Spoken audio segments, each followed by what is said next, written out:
Hello dear students. मेरा नाम अनिल कुमार श्रीवास्तव है।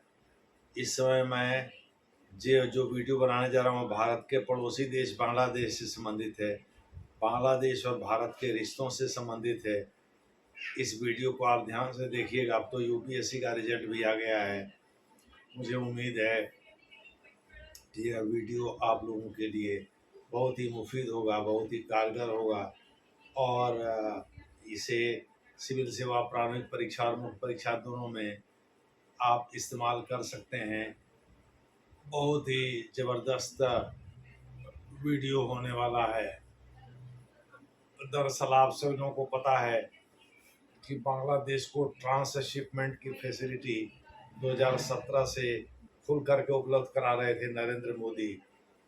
दूसरे शब्दों में ट्रांसशिपमेंट का मतलब ये होता है कि बांग्लादेश अगर भारत के माध्यम से भारत के पोर्ट का इस्तेमाल करके किसी दूसरे देश को सामान बेचना चाहता है, भेजना चाहता है तो भेज सकता है।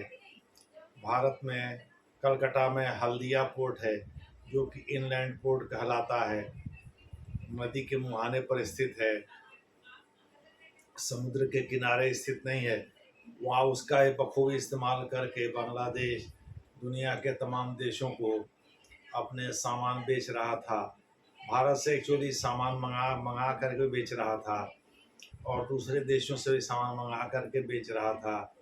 दूसरे शब्दों में हमने आपसे अगर 5 रुपये में कोई चीज़ खरीदा और 7 रुपये में कहीं बेच दिया तो भी 2 रुपये का फ़ायदा हुआ।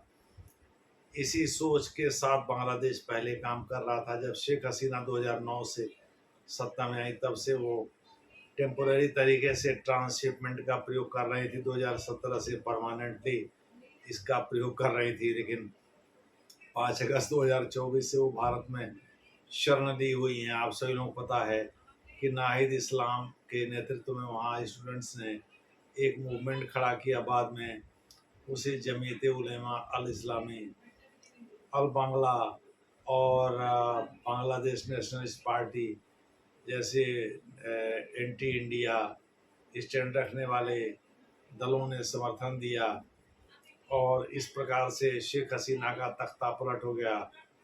वो भाग करके भारत आई और यहाँ हिंडन एयरबेस पर उन्होंने शरण दे रखी है। इसमें मोहम्मद यूनुस के नेतृत्व में अंतरिम सरकार चल रही है जो कि एक अपॉइंटेड व्यक्ति हैं, सेना की पसंद हैं। सेना में भी ऐसा नहीं है। वहाँ आर्मी चीफ जो वकारुज़्ज़मा हैं वो शेख हसीना के करीबी बताए जाते हैं या भारत के प्रति उनकी संवेदना है।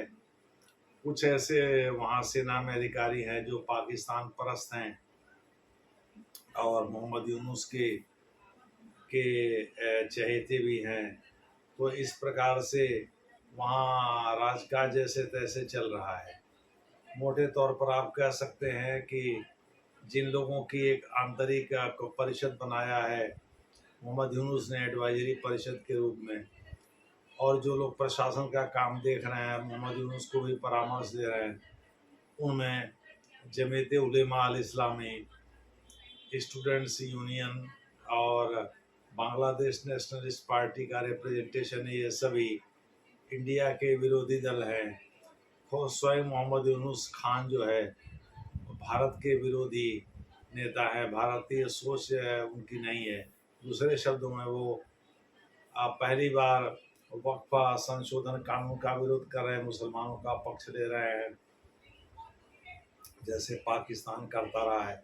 हालांकि पाकिस्तान बांग्लादेश में घुसपैठ की कोशिश कर रहा है, लेकिन मोहम्मद यूनुस खान उल्टे पाकिस्तान से 1971 के युद्ध के लिए कुछ मुआवजे मांग रहे हैं जो 4.6 अरब अमेरिकी डॉलर के बराबर है शायद।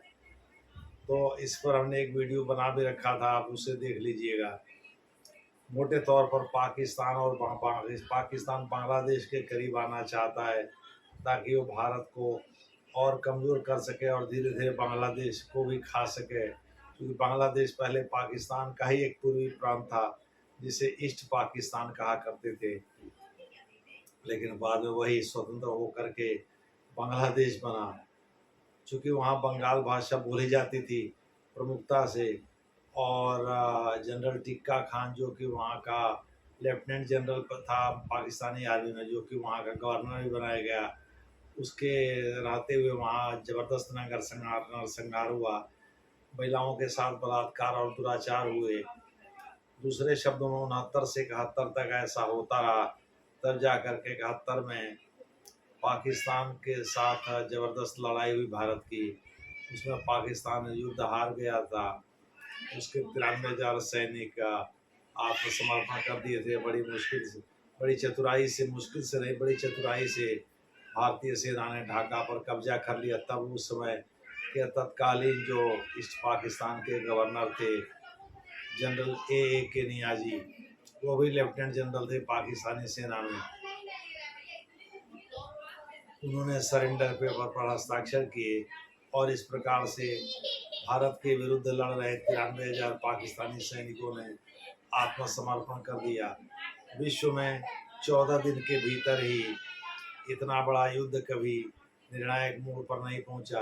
हालांकि यह युद्ध निर्णायक नहीं था, दूसरे शब्दों में यह नतीजा निर्णायक नहीं था। कारण यह कि अगर निर्णायक रहता तो श्रीमती इंदिरा गांधी जिस प्रकार से जुल्फिकार अली भुट्टो भारत आए थे 1972 में और 71 में, जैसे उनके निवेदन पर ये सीज फायर हुआ था, इंदिरा गांधी ने किया था, तो इंदिरा गांधी चाहती तो 93,000 जो शरणार्थी सैनिक थे उनको छोड़ने के पहले पीओके पर बात करते, लेकिन वह हाथ पैर जोड़ के खड़े हो गए। इंदिरा गांधी को दया आ गई और उन्होंने छोड़ दिया। सच्चाई ये है कि पीओके पर उसी समय बात की जानी चाहिए थी और पीओके को वापस लिया जा सकता, चूंकि ये मसला तो 1947 से बना हुआ है। खैर, आगे हम बढ़ते हैं। तो सऊदी अरब ने बांग्लादेश की हालत इस समय खस्ता, सऊदी अरब का जिक्र हम बाद में करेंगे। सऊदी अरब पाकिस्तान का जिक्र करेंगे, अभी हम बांग्लादेश का जिक्र कर रहे हैं। तो बांग्लादेश में 40,000 से अधिक जो फैक्ट्री में काम करने वाले लोग थे, ऑलरेडी नौकरी कर रहे थे, उनके नौकरी पर खतरे के बादल मंडराने लगे हैं और 170 से ज़्यादा फैक्ट्रियां बांग्लादेश में बंद हो गई हैं, क्योंकि भारत ने ट्रांसशिपमेंट की जो सुविधा थी उसको विड्रॉ कर लिया है। दूसरे शब्दों में बांग्लादेश दुनिया के दूसरे देशों को भारत के किसी भी बंदरगाह, रेलवे या हवाई अड्डे आदि का प्रयोग करके किसी भी सामान को बेच नहीं पाएगा। दूसरे शब्दों में बांग्लादेश अब एक तरह से पंगु हो गया है, अपने घुटने के बल आ गया है। भारत की ये रणनीति भी रही है। भाई सेंजू एक बहुत प्रसिद्ध पॉलिटिकल फिलासफर था, चाइना को कहा करता था असली युद्ध वही है कि बिना गोली चलाए युद्ध को जीत लिया जाए। तो real achievement of warfare is to win the war without firing a shot, ये कहा करता था वो। दूसरे शब्दों में बिना गोली चलाए अगर युद्ध जीत लिया जाए तो ये वास्तव में रियल आर्ट ऑफ वॉरफेयर होगा, यानी दूसरे शब्दों में युद्ध कौशल होगा। तो इसी पर भारत भी काम कर रहा है, बांग्लादेश के खिलाफ लड़ना भी ना पड़े और बांग्लादेश घुटने के बल आ भी जाए। तो भारत ने ट्रांसशिपमेंट की सुविधा बंद कर दी है। भारत पहले बहुत सारी चीज़ें भेजा करता था बांग्लादेश में, चावल वगैरह प्रमुख थे जो कि वहाँ के लोगों के पेट भरते थे। मछली के साथ चावल के मज़े लिया करते थे वहाँ जो तटवर्ती इलाकों में रहने वाले लोग हैं, चटगांव वगैरह में। लेकिन अब भारत ने उस पर भी रोक लगा दी है, भारी लेवी लगा दिया है और रोक लगा दिया पूरी तरह से बांग्लादेश को। अब ये पहले तो लेवी लगाया लेकिन अब तो रोक भी लगा दिया है। दूसरे शब्दों में बांग्लादेश को अब चावल की आपूर्ति होगी ही नहीं। ऐसा नहीं है कि ऊँचे टैक्स पर होगी या महंगा हो जाएगा तो भी वो खरीद लेंगे, ऐसा अब ऐसी बात अब नहीं है। अब वो चावल मिलेगा ही नहीं जो भारत भेजा करता था, वो भी ऊँचे क्वालिटी का चावल, बासमती वगैरह जैसे चावल भेजा करता था, कि नहीं ये घटिया चावल भेजा करता था जो कि बांग्लादेश में कंसेशनल रेट यानी सस्ती दर पर बिका करता था। भारत शायद उसमें शेख हसीना सरकार को छूट भी दिया करता था, लेकिन भारत ने बांग्लादेश को दी जाने वाली ये सारी सुविधाएं अब समाप्त कर दी हैं। अभी कुछ दिन पहले मोहम्मद यूनुस खान जब चीन की यात्रा पर गए थे 26 मार्च को, तो उन्होंने वहाँ बीजिंग में अपने प्रेस का संबोधन में उन्होंने एक बात कही कि भाई भारत के जो उत्तर पूर्वी 7 राज्य जिनको सेवन सिस्टर्स कहा जाता है, वो एक्चुअली लैंडलॉक्ड देश हैं, लैंडलॉक्ड राज्य हैं, और उनका समुद्र तक एक्सेस होने के लिए बांग्लादेश से होकर जाना जरूरी है। समुद्र तक उनकी पहुंच तभी होगी जब वो बांग्लादेश को टच करेंगे। और इस प्रकार से बांग्लादेश ही रियल गार्डियन ऑफ द सी है। और चाइना को अपने इकॉनमी का विस्तार न केवल बांग्लादेश बल्कि सेवन सिस्टर्स तक करना चाहिए। इनडायरेक्टली एक तरह से उन्होंने चीन को अपने देश में आने का तो निमंत्रण दिया ही, वाटर मैनेजमेंट के नाम पर।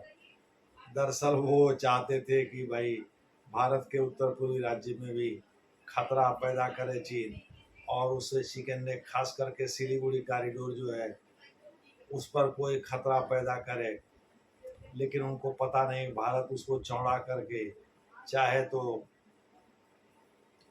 ज़्यादा नहीं 20 किलोमीटर के करीब चौड़ा कर देगा तो पहुंच जाएगा वो सीधे बांग्लादेश, और बांग्लादेश के चटगांव या जो भी हिंदू बहुल इलाके हैं उन पर वो नियंत्रण कर लेगा।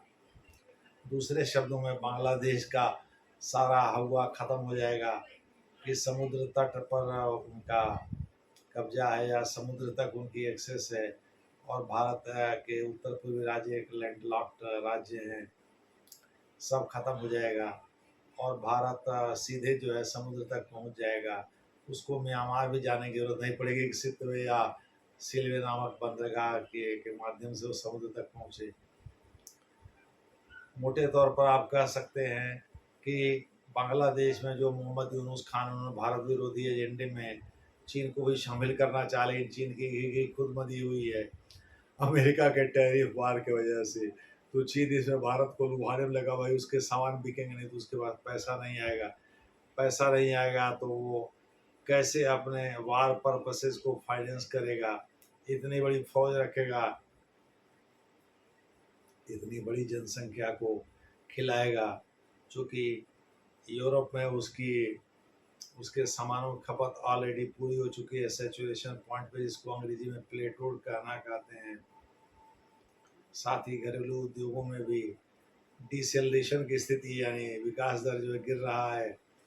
श्रम भी वहाँ लेबर जो है वो अनरेस्ट में है, यानी बार बार हड़ताल करना, बार बार सरकार से विद्रोह करना, ये उसमें उसके व्यवहार में शुमार हो गया है। बहुत सारे फैक्टर्स हैं जिससे चीन परेशान है। तो अपने आंतरिक चीज़ों को पहले दुरुस्त करे कि पहले आप नाक गड़ाए वाह करके भारत, उसको पता है भाई अमेरिका इस समय अमेरिका को उपराष्ट्रपति भारत के दौरे पर है और अमेरिका चीन का घोर विरोधी है। तो कहीं ऐसा ना हो कि अमेरिका और चीन में भारत से पंगा लेते लेते अमेरिका और चीन में ठन जाए। तो पता चला चीन पाकिस्तान जैसे कुछल्ले राज्य के साथ 2 फ्रंट वार की तैयारी कर रहा है और बांग्लादेश को मिला ले तो मान लो 3 फ्रंट वार हो जाएगा। लेकिन अमेरिका के आने के बाद सब टाँय फिस जाएंगे, चूँकि अमेरिका पाकिस्तान को भी नियंत्रण में रख सकता है और बांग्लादेश को भी नियंत्रण में रख सकता है। मोहम्मद यूनुस खान अंततः वहाँ इसके पहले जो राष्ट्रपति थे जो बाइडेन साहब, उन्हीं के तो मुखौटे हैं, उन्हीं के पुछल्ले हैं। तो कुल दे करके कहने का मतलब इसमें चीन भारत के साथ दोस्ताना रवैया अख्तियार कर रहा है, जबकि बांग्लादेश तबाही के कगार पर है। हमने बताया वहाँ का सबसे प्रसिद्ध उद्योग जो रेडीमेड गारमेंट है, एक्चुअली उसके उद्योग धंधे लगातार बंद हो रहे हैं, चूँकि भारत एक बहुत बड़ा बाजार था बांग्लादेशी रेडीमेड गारमेंट के लिए। इंडोनेशिया वगैरह के बाज़ारों में जो भी सामान बांग्लादेश बेचना चाहता था रेडीमेड गारमेंट के रूप में, वो बेचा करता था भारत के बंदरगाह, रेलवे, सड़क या हवाई अड्डों का प्रयोग करके। लेकिन अब वो कुछ नहीं, चूँकि ट्रांसशिपमेंट की फैसिलिटी पूरी तरह बंद कर दी गई है, तो अब बांग्लादेश ऐसा कर नहीं पाएगा। तो उसके रेडीमेड गारमेंट से संबंधित उद्योग वही प्रमुख उद्योग थे वहाँ, उसमें फैक्ट्रियाँ धड़ाधड़ बंद हो रही हैं। जब सामान नहीं बिकेगा, उनके पास एक्स्ट्रा पैसा ही नहीं आएगा, तो कहाँ से सर्वाइव करेंगे। मोटे तौर पर आप कह सकते हैं बांग्लादेश की आर्थिक स्थिति इस समय बहुत कमज़ोर है और भारत मज़े लेकर के उन्हें दूर से देख रहा है। इसके बाद भी मोहम्मद यूनुस खान की आंख पर पट्टर बंधा हुआ है, धर्म का चश्मा चढ़ा हुआ है। वक्फ संशोधन विधेयक के विरोध में वो उनके सरकार के तमाम लोग बोल रहे हैं। बिना उनके इशारे के तो कर नहीं रहे होंगे। और पाकिस्तान के तरह से रेडिकलाइज होता जा रहा है बांग्लादेश, उसको पता नहीं है कि आने वाले समय उसकी हालत और खस्ती होगी। बहरहाल देखना होगा क्या होता है, जैसा होगा वैसा उससे डिस्कस किया जाएगा। धन्यवाद।